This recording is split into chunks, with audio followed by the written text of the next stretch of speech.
নমস্কার, সুস্বাগতম। আপনারা দেখছেন জুডোস ধামাকার নতুন পর্ব। সাথে আছি আমি জুডো। ফেলুদার গোয়েন্দাগিরির পরের সিজন মুক্তি পেয়ে গেছে হইচইতে।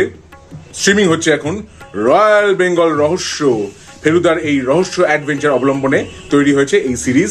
পরিচালক হলেন কমলেশ্বর মুখোপাধ্যায় এবং অভিনয় করেছেন টোটা রায়চৌধুরী, অনির্বাণ চক্রবর্তী, কল্পন মিত্র আছেন, চিরঞ্জিত চক্রবর্তী, দীপঙ্কর দে, আরো অনেকে আছেন। এই কাহিনী আপনারা সবাই প্রায় জানেন, তবুও বলি।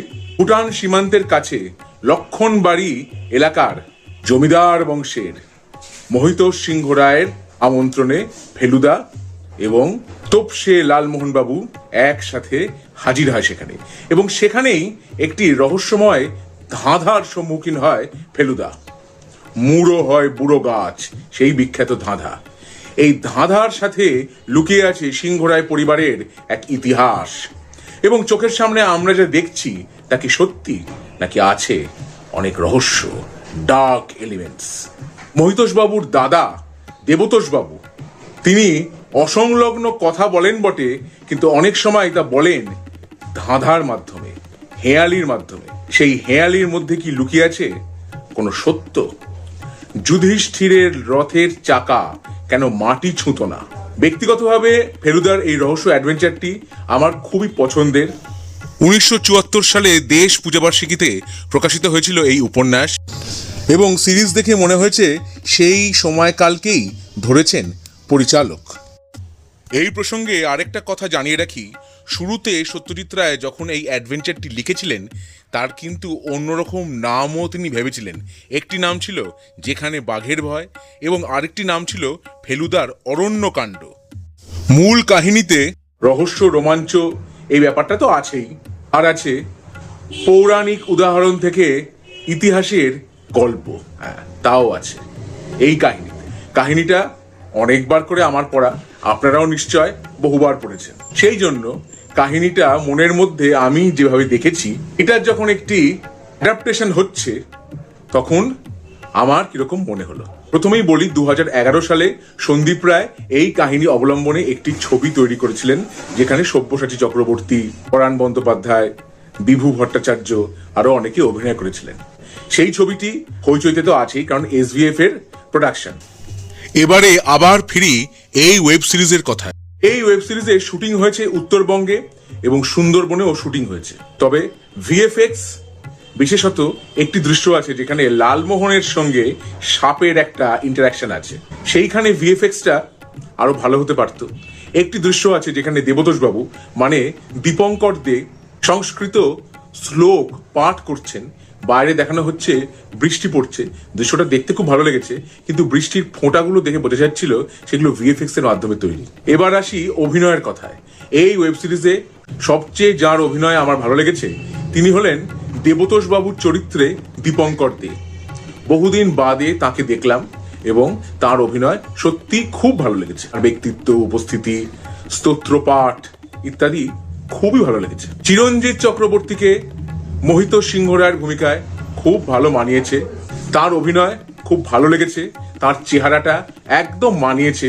এই যে রাশভারী একজন জমিদার, যিনি একজন শিকারীও, আবার তার লেখা বই বাজারে দারুণভাবে বিক্রি হচ্ছে, সুন্দর মানিয়েছে সেই চরিত্রে। থ্রি মাস্কেটিয়ার্স মানে ফেলু, লালমোহন এবং তোপসের কথা বলতে পারি, তারা চেষ্টা করেছেন, কিন্তু আমার মনের মধ্যে যে ফেলুদা, লালমোহন বাবু বা তোপসে আছে তাদের সাথে একেবারেই মেলেনি।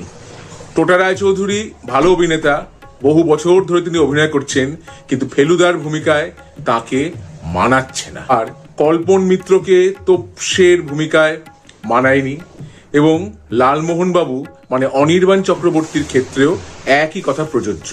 লালমোহন বাবুর অভিনয় দেখে মাঝে মধ্যে আপনার হয়তো মনে হবে আমি একেন বাবুর অভিনয় দেখছি, কারণ অভিনয়টা একরকম হয়ে যাচ্ছে। এবার আসি, মহিতোষ বাবুর সেক্রেটারি তড়িৎ বাবুর ভূমিকায় অভিনয় করেছেন প্রতীক দত্ত, তার অভিনয় যথাযথ হয়েছে। মহিতোষ বাবুর বেস্ট ফ্রেন্ড শশাঙ্ক স্যান্ডালের ভূমিকায় শঙ্কর দেবনাথের অভিনয়ও যথাযথ হয়েছে। শুরুতেই আমরা শুনতে পাই এই সিরিজের যিনি পরিচালক কমলেশ্বর মুখোপাধ্যায়ের কণ্ঠে সেই ধাঁধা, মুড়ো হয় বুড়ো গাছ, যা কমলেশ্বর বাবুর গম্ভীর কণ্ঠে শুনতে একদম দারুণ লেগেছে। উত্তরবঙ্গের জঙ্গল দেখানো হয়েছে, আমরা হরিণ দেখেছি এই ওয়েব সিরিজে, বাঘ দেখেছি, সাপ দেখেছি, ময়ূরের কণ্ঠস্বর, ময়ূরের ডাক শুনেছি, ময়ূর দেখেছি। সেই পরিবেশগুলো ভালোই লেগেছে। আটা ঠাকুরানীর যে মন্দির, সেই মন্দিরের মাঝে গুপ্তধন খোঁজার একটি দৃশ্য আছে, সেটাও দেখতে ভালো লেগেছে। কিন্তু অনেক সময় দেখে আপনার মনে হবে যে রহস্য, থ্রিলিং ব্যাপারটা মিসিং, অনেক জায়গাতেই এটা মনে হয়েছে। একটা ব্যাপার, হইচইয়ে যখন ক্রেডিটটা দেখানো হয় শেষে, তখন উচিত অ্যালফাবেটিক্যাল অর্ডারে কোন চরিত্রে কে অভিনয় করেছেন সেই নামগুলি দিয়ে দেওয়া।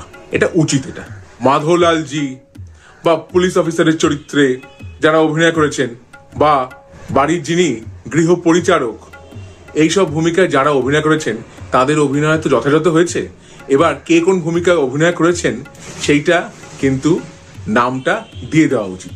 ক্রেডিট যখন ক্রেডিট রোলিংটা হচ্ছে সেই সময় দিয়ে দেওয়া উচিত।